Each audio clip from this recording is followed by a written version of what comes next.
Hey everyone, welcome to the E2 Effective Elders podcast. Visit us at e2elders.org and please share this good word with others.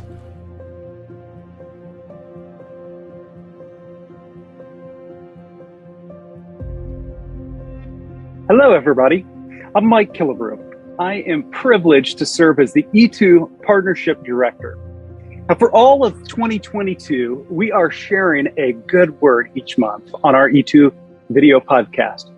And today, I have the privilege to share week 3 of the good word that we are studying this month of rest.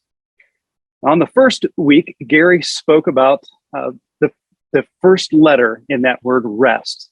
He introduced the idea of R. We need to have rhythm.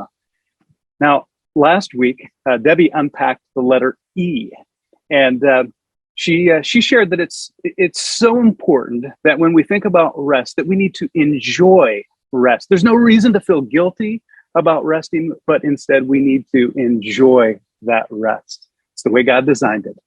And today, I want to share about that letter S in the word rest. I'll be talking about the Sabbath. Before we start to talk about the Sabbath, I want to start by telling you guys about what's called the rest step. It's a hiking technique that is used by mountaineers to slow their cadence, to rest their muscles, to conserve energy while trekking on a steep terrain, specifically in high altitude. Essentially, the rest step, it takes pressure and strain off of your muscles and it transfers it to your bone structure. And this is how it works. As you step forward on a climb, you lock your rear knee and you keep all your weight on that rear leg. And then you move your other leg forward and you relax those muscles in that leg, even if it's just for a brief moment. As long as it takes for that step, you relax that leg. And you repeat the process with every step. And you create a rhythm of rest so that you can enjoy the climb, just like what Gary and Debbie talked about. We're creating a rhythm and we're enjoying it. About 15 years ago, I had the opportunity to go with a group of guys from my church, and we went to Africa and we climbed Mount Kilimanjaro. And the entire way up the mountain, which took a number of days, the guide would repeat over and over again in Swahili this phrase called pole pole, and it means slowly, slowly. The guide encouraged us to use the rest step, and he encouraged us to just hike very slowly in rhythm, hiking to the top. And it was because of that slow, rhythmic hike that we were able to get to the roof of Africa. Now, about a month ago, I was teaching my 14-year-old daughter, her name's Bella, about the rest step technique. And as we hiked, we were trying to get to the roof of Colorado, climbing one of the tallest peaks in Colorado, Mount Antero. It was her first mountain climbing experience, and she and I both made it to the top. It was a fantastic trip. This was a rite of passage trip for my 14-year-old daughter, Bella. And we learned all kinds of lessons, but one of the big lessons that we learned was that of rest. We discovered that resting was an important part of accomplishing that peak, accomplishing getting to the top of that mountain. Well, just like rest is an important part of getting to the top of a mountain, in God's word, we find that our rest is important to God.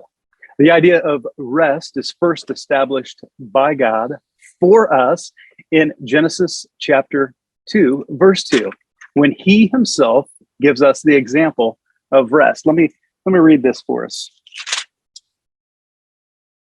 By the seventh day, God had finished the work that he had been doing. So on the seventh day, he rested from all his work.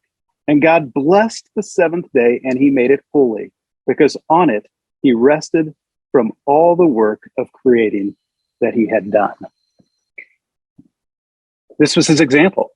It's important to note, too, that this word rested, when we do a word study, it actually means ceased. God ceased from his work. His example for us was to cease his work. He didn't need to do this. He didn't need to rest. He wasn't tired. That's not why he did it. He did it simply to give us an example, to show us how, because we struggle with that. We struggle with knowing how to rest.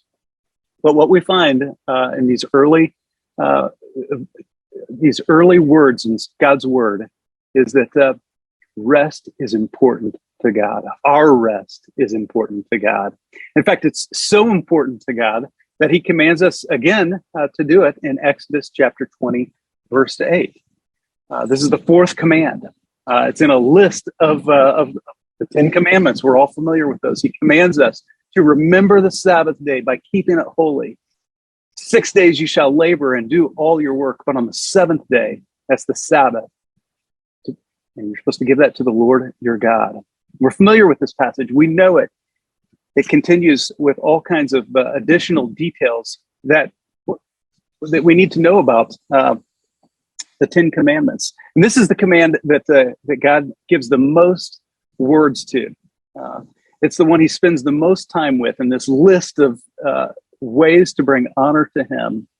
I'll also point out that as he gives this, the Hebrew word for Sabbath that's used here, Shabbath, it means, again, just like rest in Genesis chapter 2, it means to cease or desist. It means to stop our work. You see, our rest is important to God. I've heard another way to describe those 10 commandments that God gave the Israelites is that they were instructions on how the Israelite people could honor God, how they could bring honor to him. And perhaps a good question for us to end with is, are we bringing honor to God with our practice of the Sabbath? And if the answer to that is no, or kind of, maybe it's time for you to, right now, pull out your schedule and look at this week and pick a day where you can rest. Pick a day where you can celebrate the Sabbath, take the Sabbath, and bring honor to God. Well, hey, thank you for joining me. Thanks for listening to this, and be sure to hit the share button below and share this podcast with your friends.